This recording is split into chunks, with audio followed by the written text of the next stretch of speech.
Nous sommes entourés de gens très différents de nous, certains d'origines différentes, d'autres de couleurs de peau ou de religions distinctes, ou encore de façons de s'habiller. Malheureusement, ces différences ont aussi créé des inégalités entre les personnes.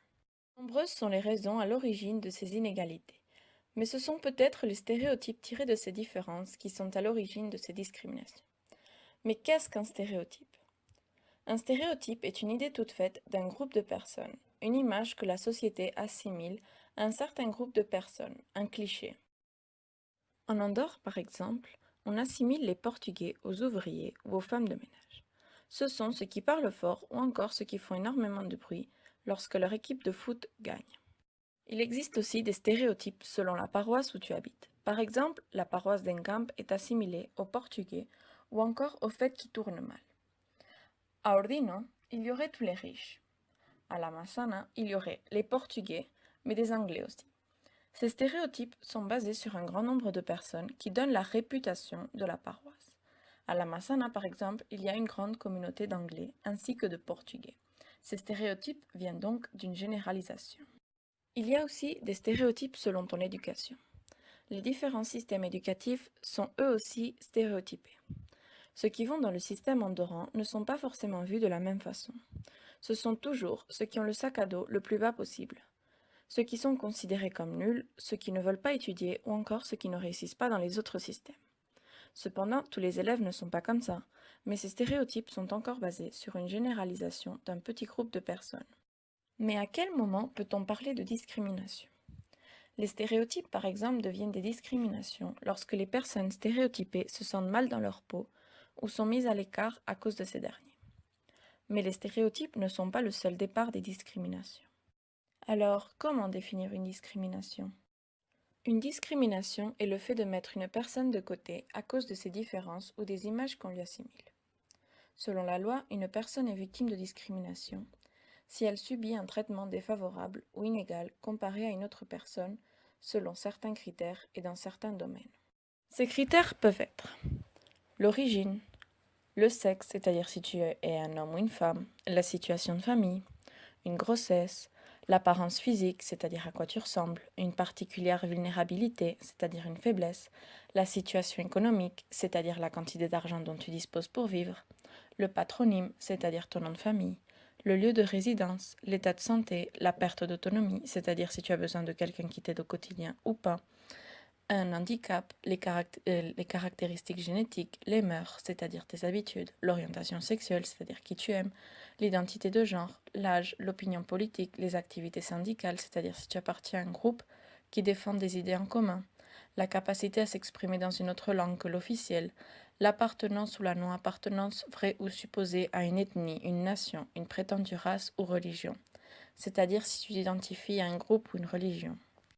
Les domaines spécifiques pour que la personne qui subit un traitement inégal soit considérée comme discriminée sont l'accès à l'emploi, au logement ou encore à l'éducation, ou bien la fourniture de biens ou services, comme par exemple l'accès à un bâtiment public ou à une discothèque. En Andorre, comme dans tous les pays, il existe aussi des discriminations. Les personnes handicapées sont souvent discriminées, notamment chez les jeunes, lors des jeux en équipe par exemple. Il y a aussi des discriminations selon l'origine. Le stéréotype portugais va souvent trop loin jusqu'à réserver aux Portugais les métiers que l'on appelle peu qualifiés, tels qu'ouvriers, femmes de ménage ou encore éboueurs. Mais les discriminations les plus fréquentes sont celles selon le sexe. On observe que le salaire moyen d'une femme est moins élevé que celui de l'homme. Mais plus grave encore, le nombre de cas de violence faites aux femmes est plutôt élevé.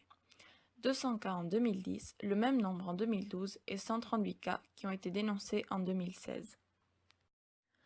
Mais lorsqu'on compare les types de discrimination qui ont été recensés avec ceux d'autres pays de plus grande taille, on remarque qu'il y a moins de racisme, par exemple. On peut expliquer cette différence parce que l'Andorre est un pays où l'on trouve essentiellement des Européens, et donc des personnes plutôt ressemblantes. Cependant, certaines nationalités se mettent de côté en ne fréquentant que certains bars, restaurants ou supermarchés. Le fait qu'ils ne s'intègrent pas avec les autres signifie qu'ils ne sont pas sociables ou qu'ils sont mis de côté depuis leur arrivée. On remarque tout de même un grand nombre de critères de discrimination présents dans d'autres pays. Sexe, état de santé, orientation sexuelle, handicap. mais on n'entend pas parler de cas de discrimination à cause de religion ou bien d'ethnie. Soit parce que les cas sont étouffés, ou parce qu'il n'y a pas non plus énormément de variété culturelle vu que la plupart de la population est andorrane, espagnole, portugaise ou française.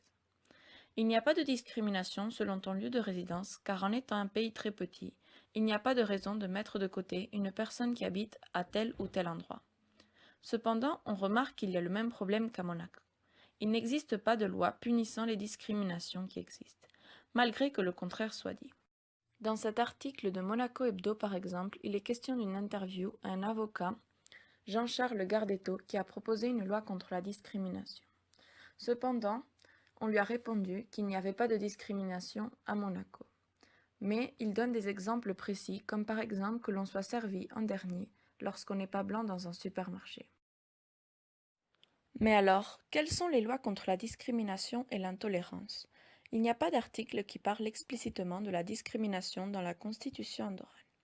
Cependant, il y a des articles qui garantissent l'égalité, comme l'article 5 qui stipule que la Déclaration universelle des droits de l'homme est valable en Andorre, ou encore l'article 6 qui garantit l'égalité devant la loi, et qui précise que personne ne peut être discriminé en raison de sa naissance, de sa religion, son origine, son sexe ou encore son avis. L'article 11 garantit la liberté de penser comme on veut et la liberté d'expression. L'article 20, quant à lui, garantit le droit à l'éducation à tous les enfants. Sauf l'article 6 qui n'autorise pas la discrimination, il n'y a aucun article qui ne stipule clairement et explicitement que la discrimination est interdite et punie par la loi. On peut donc conclure qu'en Andorre, malheureusement, il y a des cas de discrimination comme dans tous les pays. Malgré que ces cas soient pour la plupart étouffés, on en entend parler. Il existe des discriminations dans le cadre du travail envers les handicapés, les femmes selon les nationalités. Cependant, il n'y a aucune loi qui interdise et qui sanctionne la discrimination. Il n'y a pas non plus un organisme qui gère les cas de discrimination. Mais afin de lutter contre la discrimination, le gouvernement est en train d'élaborer un document destiné à réduire ces cas.